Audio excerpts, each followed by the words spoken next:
cases of homelessness are unfortunate due to circumstances beyond their control, and other situations of homelessness is due to the person's own undoing. Like, if they talk to me, if they come up to ask me for money or something like this, you know, I'll talk to them or something like that. But you know, if they just like, you know, just stay there and with their hand out, I don't bother. That's a cry for help.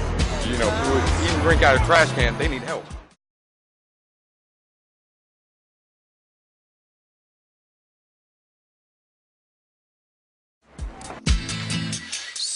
America is one of the richest countries in this world, and they should be doing more for the homeless people.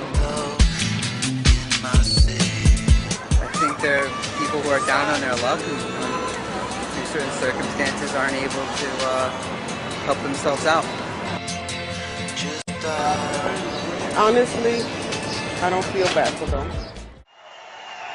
At what point do we say enough?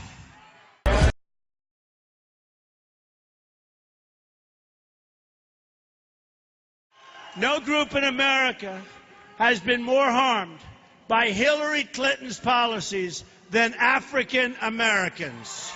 No group. No group. If Hillary Clinton's goal was to inflict pain on the African American community, she could not have done a better job.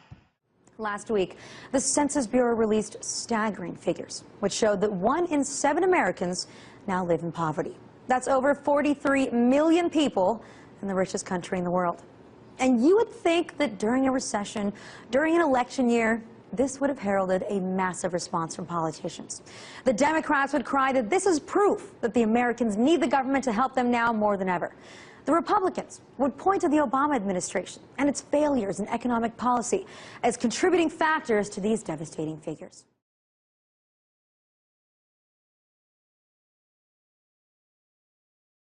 Our government, they say that they're going to help us. They make all these promises to us.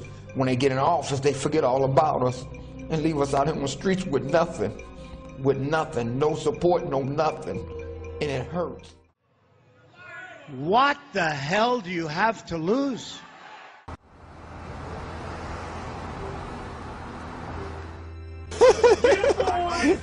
You're playing, right?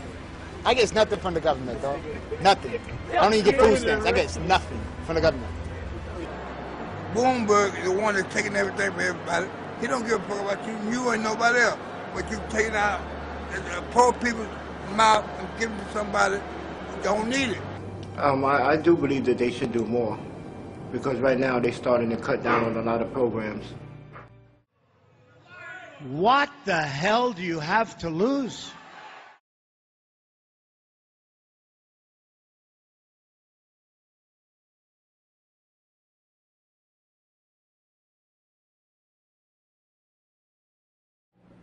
If a free society cannot help the many who are poor, it cannot save the few who are rich.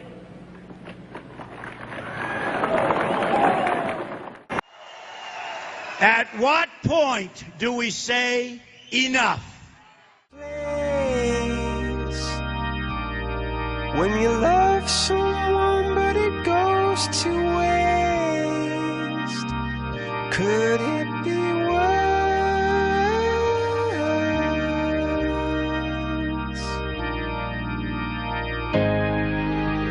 Lights will guide you home and ignite your bones, and I will try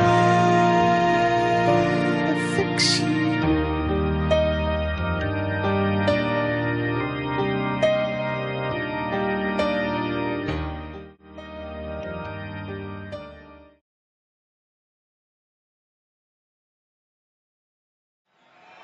Tonight, I'm asking for the vote of every single African American citizen in this country who wants to see a better future.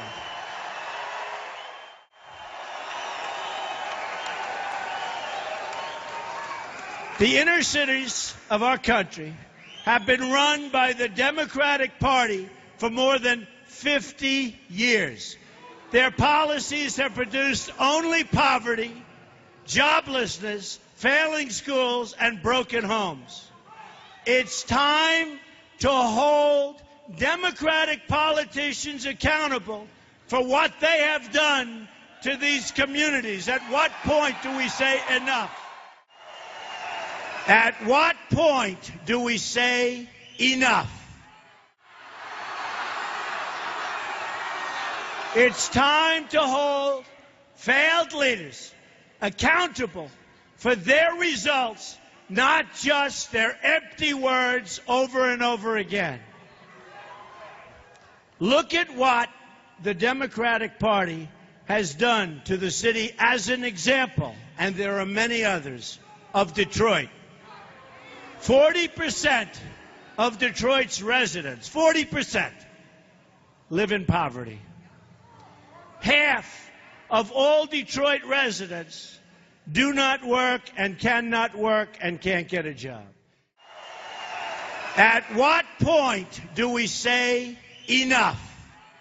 Detroit tops the list of most dangerous cities in terms of violent crime. Number one. This is the legacy of the Democratic politicians who have run this city. At what point do we say enough? The only way to change results is to change leadership. We can never fix our problems by relying on the same politicians who created our problems in the first place. A new future requires brand new leadership. Look how much African American communities have suffered under Democratic control. To those I say the following: what do you have to lose by trying something new like Trump? What do you have to lose? And what do you have to lose? Look, what do you have to lose? You're living in poverty. Your schools are no good. You have no jobs. 58% of your youth is unemployed. What the hell do you have to lose?